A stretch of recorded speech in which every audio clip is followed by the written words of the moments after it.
So ako lutuon karon kay kuan katong sardinas nga nay itlog and start na karon. So mao pa nito ingredients guys. Ato sa bukon una ang itlog. Okay. Na siya sobra pero kuan tanan niya. Na. Ato sa nang kuan ng kuan. So nakuha ga guys nga ako siyang dyan na batilon. Then after na ako dayon siya isagol ang sardinas niya ito sa isagol. Ako nang giablihan ng sardinas din nato na isagol.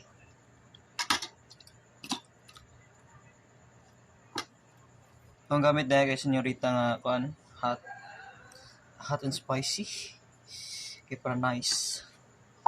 Then naran ninyo if inyong okayon or inyo ra ibuo ang kuan sardinas, pero para sa ko mas nice if kuan kana idugmok ba.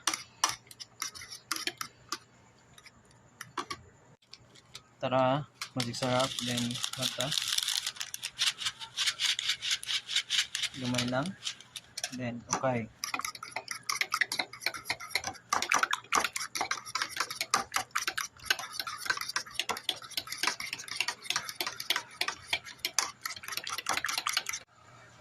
So, ready naman na nga ito ang okay nga sardinas and egg.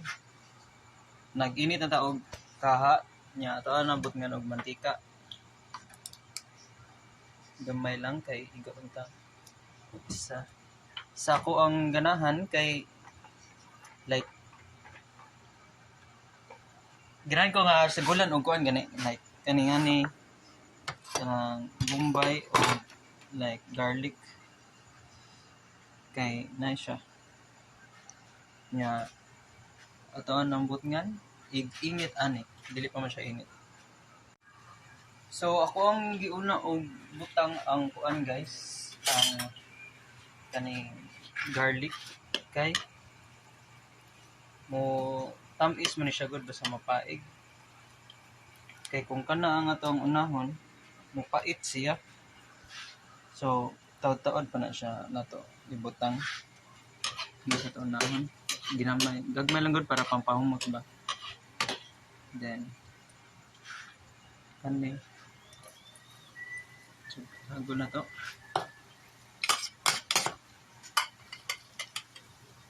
na ito ra pampahumot pinay na to gamay kay kusog ra kayo ana ang guro sakto na. Then sagol na nato ang itlog o ang sardinas.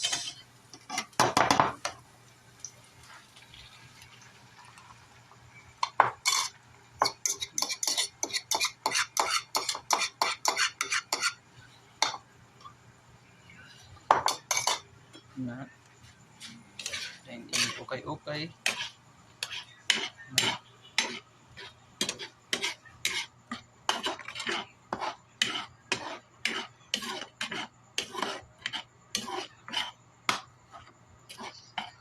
Ato pa ko sigun balik kay para kuan siya maluto jud. Ito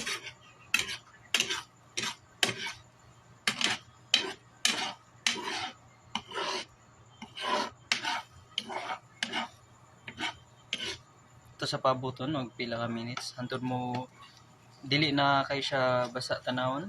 Then balikan na to. So this is what it looks like kung maluto na siya. Then ato na paungon para ready na to serve.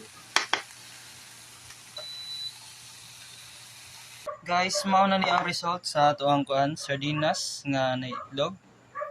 And mga unta ninyo.